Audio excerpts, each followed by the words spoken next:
Welcome back to another Fortunate Dads. Today we're going to talk about where we currently are in our journey, but also we're going to talk about predominantly stage one and the things that we had to do. Currently we are waiting until next week, and then we're going to meet our children's foster carer and the medical advisor, and then once we've met those, they have to do a report. Following that report, we then go to final panel, which will then lead into 10 days of introductions, meeting the kids. So the first week will be us going to them, slowly integrating ourselves and introducing ourselves to two little boys. And then the second week will be the same process, but they come to us. So, and then following those 10 days, they come home. So it's really exciting. Really exciting, but also a little bit scary.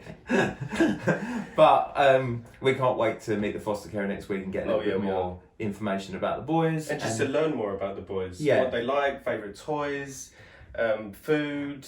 Oh, and then we've got to start doing our book and a video, but we'll talk to you on a different video about that. So stage one, we said previously on the video before that we went with our local authority, and I think it was perfect for us. Again, there's different options out there, so choose wisely, but training is roughly the same. So we started off filling in a form, and then we had to do certain checks, didn't we? Well, we filled in a form. She gave us a phone call back. Yes. We did a quick questioning. Yeah, question. It was a question form, which we then had to send back to our social worker. Then we had to then there's a list of things you have to do. So we have to do DBS.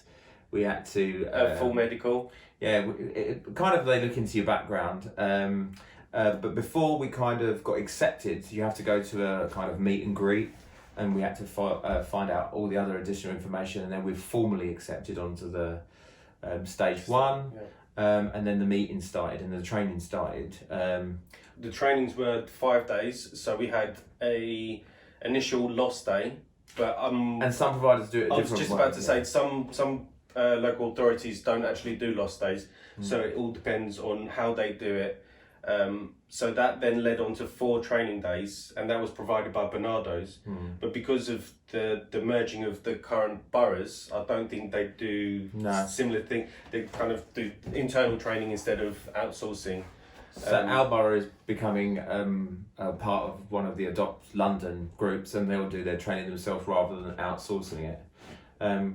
But the training was quite reflective. So the loss day was talking about how you deal with loss and how you deal with loss in every manner of the word. But it was more to make you think how put yourself into the child's perspective and think about their loss and how they're going to go into a new family and how they're going to feel and kind of along those lines. And also kind of the scariest part of it is, yes, you learn about how the child may feel about their loss of moving to a different family, but you have to share your losses, and that's quite intense because there's people in the room that we didn't even know, and some of their stories were quite hard to listen to, and you know, I think that was part of the training to make you feel uncomfortable. Makes you resilient. Yeah, but it made you feel like vulnerable and you know, kind of in the shoes of a uncomfortable. child. Yeah, everything that they would experience. But we had a really good facilitator, and she was also a social worker that had also adopted, and she told us she gave us a bit of personal stories. She gave us lots of advice. And she actually gave us some really good advice in terms of, I'm a social worker and I'm adopting, and I thought I knew it all, and she said no one ever knows it all. And that's something we really took away, and asked questions and asked questions and asked questions. And we made a nice group of people that we still keep in contact with, and set up a WhatsApp group and share stories. I think we were very lucky because 2 of the couples from the first day were also in the 4 other days of training. So when we went into the training, we already knew 2 of the couples. So I think that made it less, you know. And one was another same-sex couple, and one was a husband and wife. And we still keep in contact with them. they're on their journey still in stage two. Yeah, both on different stages. But the training at Bananas was brilliant. We had a guy called Ian. He was such a good facilitator. Again, he was a same-sex adopter parent and worked for Bernardo's. Previously, he was an actor, so he was brilliant in the room. And a flight attendant. But he'd done a lot of jobs. But his wealth of knowledge was fantastic. And he adopted 2 little boys and told us the story. And everything in the training was personalised, and you could kind of ask questions, and he'd say, well, this is what I learned, but it didn't quite go that way. So that was good, but it was kind of broken down into certain things. So it touched on loss again. It touched on therapeutic play. I think that was a big part of it as well. Gaps in learning. Yeah.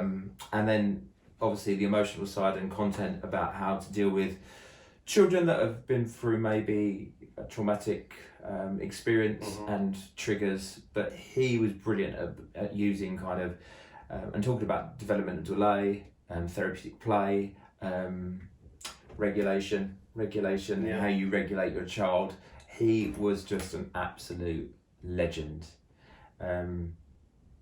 Yeah, I think it really did help having a facilitator that had gone through the stages, knew just the stories that he associated with the training and the stages that we were going through during the day. I think that really helped. I think that, we also had another social worker there that she did certain parts and he did certain parts. And an observer. Yes, but I think that's part of... Well, because you have to then kind of go into a formal interview at the end and so they pass you off the training.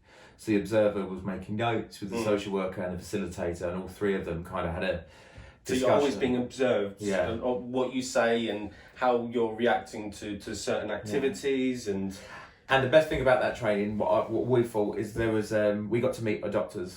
Yes. And ask questions, and that was really, really inspirational. But also made you think about what kind of child do we want to bring into our family, or children into our family. But that was part of the training. It was making you think. So what ages do you want? I think you have to be really honest with yourself. If you're not, then it's not going to work, because it's not going to work for you, nor is it going to work for the child. You have to be really honest with each other and know what you want. And you have to be honest, because all those reports get sent to your social worker, and it all ties together when you go through your references and your social worker interviews your family and friends.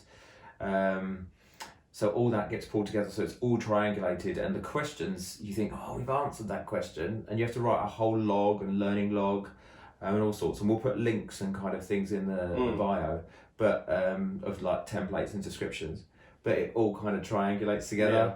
I think it does help, because Ian also mentioned books, and he showed us the life story book and things that we've not, even just the terminology, like the PAR and the CPAR, and he went into a lot of detail where you just don't know at that stage. There's so much that you don't know, and I think he explained it, or just the training in general explained everything and made it very clear as well.